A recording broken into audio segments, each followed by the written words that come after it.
Good afternoon, guys. Hope everybody is doing wonderful today. We're having a great day in North Carolina. We're renting out U-Hauls from our Morrisville office. Our main headquarters is moving to Apex, which is, all this is within Raleigh. These are little suburbs or whatever, Raleigh. Morrisville's more of an industrial district.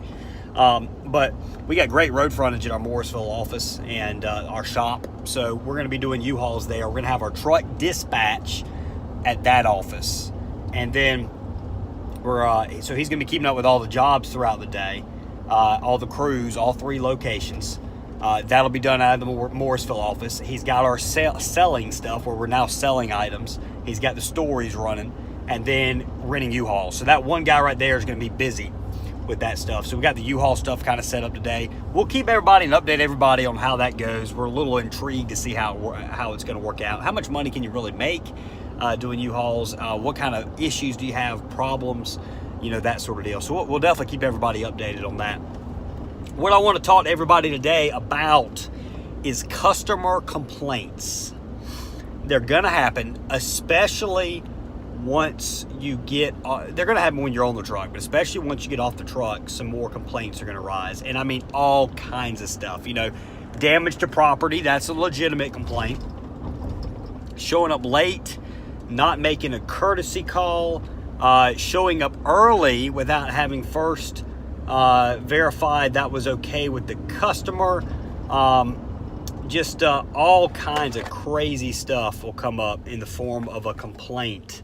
And I'll try and compile a list together to let everybody know about it. But we get them every so often. We get them. It could be in driving. Driving complaints. How do you handle that if somebody calls in and says you got a driver that's driving kind of erratically? So how do you handle that? So one of the first things that I want to talk to everybody about and the considerations you need to have is the image and the internet and how people can really negatively affect your business. If you have a complaint, somebody damaged one of your people damaged a customer's property, that's something that needs to be fixed, and very little questions asked. I mean, if for some reason if you're 100% positive you didn't cause the damage, then look into it further. But the problem is, whether or not your company caused the damage or not, if they put a negative review or negative reviews on Facebook, on Google, wherever, it could cost your business tremendously.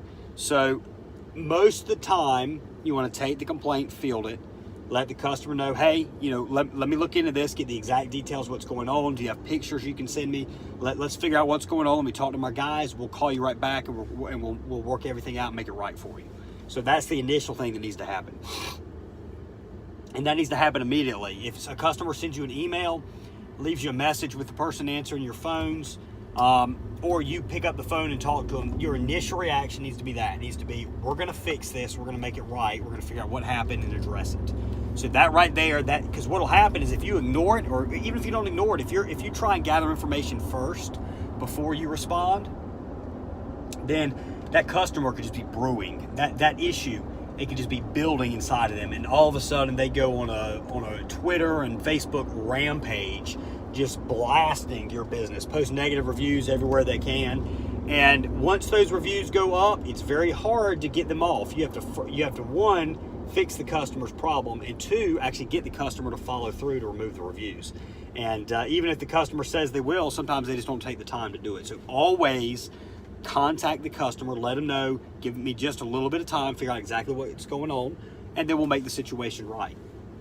The next thing you do is you contact your employees and determine what the heck happened, why didn't you know about it, and all that sort of deal. And the employees will sometimes come up with excuses, this or that or whatever. But if we determine that what you did damaged the property, you need to fix it. Now, if the customer is the one that actually damaged it, then that might want to be brought up. But still, you've got to be careful. So here's another consideration you have. Is how many positive reviews do you have? How many negative reviews do you have? If a customer is trying to screw us and we have 200, 250 reviews on Google, we can probably survive a negative review. So maybe if you're 100% correct that you did not cause it was not your fault, the complaint was not your fault, maybe you don't give in and don't give them anything just because they tried to screw you. But still, it likely is not worth the negative review. Like just the other day, we had a customer that had us pick some stuff up, and the customer wasn't there. The customer wanted us to remove a grill. Well, he had these 4 clamps that he had set on the grill. He didn't want the clamps gone. But our guys, you know, they're like, all right, he wants the grill gone. You'd think anything he set on the grill, he wants gone as well. So they took the grill, they took the clamps and all that got donated. And the customer calls us up, just pissed off. And we're kind of like, you know, you put the clamps on the grill, you wanted the grill taken, you know, our guys just kind of figured that they wanted that stuff gone. But anyway, what happened is we had a little bit of a back and forth with him, and I just kind of said, all right, I tell you what, or Christian said, I tell you what, we'll replace the clamps. What kind of clamps are they? That sort of deal. Okay, we'll get on Amazon, we'll have them shipped to you. That right there avoided a bad review. Now, in that situation, that's all we did. The customer was happy receiving the clamps. That's great. If we damage somebody's property, you want to go above and beyond. You want to not only fix their damage, but you want to either send them a gift card to a restaurant or discount the service they received, or give them a voucher where they can get like $100 credit towards their next pickup or something. You want to go above and beyond, because you can actually take advantage of a negative situation like that and turn it into a positive. It's amazing. Some of our best customers, some of the people that have referred our business the most, have been the people that have had a complaint with our service. We track mud into the house. We damage the property. Those are the most common ones. And then what we do is we not only fix the problem, but we reduce the amount that their service cost, or we send them a restaurant gift card, or we credit service for the future, something like that, or a combination of all of those. We always go above and beyond to make a disappointed customer happy, because a lot of times those customers leave great reviews, they refer business to you, and they really are going to remember your name. They're going to remember you, and for a good reason, because you fixed their problem. They're going to use you again whenever they need your service. You don't want them remembering you because you did a bad job, you damaged property, whatever, you didn't go and you didn't repair it. So always, guys, it can be tough. It costs money. You know, we've had to repair a damaged hardwood floor before, scratched up hardwood floor. We're wound up completely redoing this lady's floor. And, you know, because of a little scratch or two that was in it. But you couldn't just fix the little scratch or two. You had to redo the entire floor to make it look right. So that was thousands and thousands of dollars. That was an insurance claim. So always going above and beyond on customer complaints. Just shelve your pride. The other thing is let them talk. It's going to be very hard to hold back from saying something. These customers get real worked up. Let them talk. Let them vent. And then just apologize and do what you can to make it right. One situation we had come up, this is can be kind of hard for people to fathom, but one of the things that can piss customers off the most is showing up early unannounced. So we have a policy at Junk Doctors. We do not show up more than about 5 minutes early unless we have made contact with the customer, unless we have made it clear that it's the customer's option for us to come early. If they'd like us to come early, we can be there in a certain period of time. And as long as the customer's given permission, say, yeah, that works great, then we'll head that way. If that hasn't happened, we've had one of the most pissed off a customer has ever been with our company was we showed up like 45 minutes early to a job without having made contact with the customer. And that's a direct violation of every process we have. That was employees doing the wrong thing despite being training. They don't see the issue with it. They think, what's the worst? We show up, if the customer's there, that's great. This particular customer was butt naked in her pool in the back, and we show up early and knock on the door, and anyway, like, she doesn't come to the door obviously because she's naked, and so our guys wind up leaving a business card or whatever. Well, we get a phone call. She is lighting our ass up.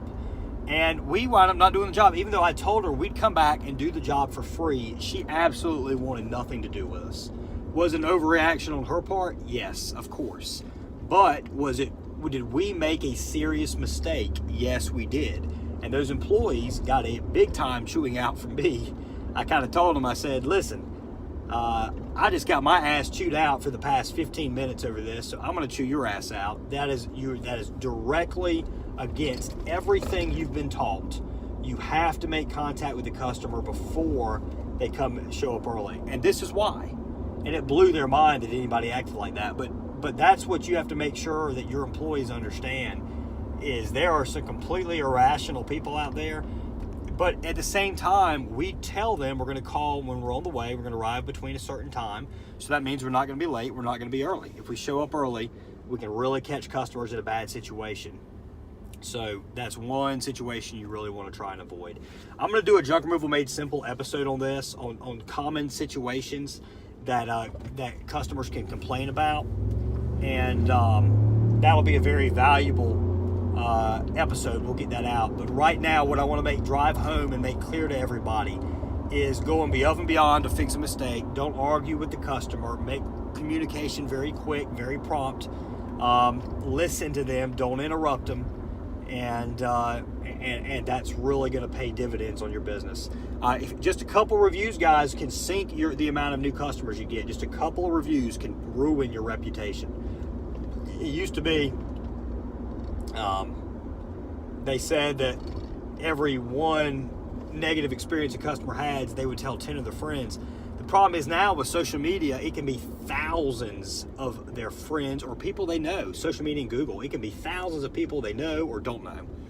And the damage, you got to go in immediate damage control as soon as you have one problem. Address it quick, make it right, fix it. If you have to file an insurance claim, do whatever you have to do to address the customer complaint and give in. Lose money on that job if you have to. Losing money on that job is going to be a lot less than you could lose in terms of negative reputation. Your reputation is your business in junk removal. You have to have a good reputation. If you don't, the amount of new customers you're going to get and repeat business you're going to get is going to be next to nothing. Hope everybody found this valuable. We'll talk to everybody real soon. Thanks, guys.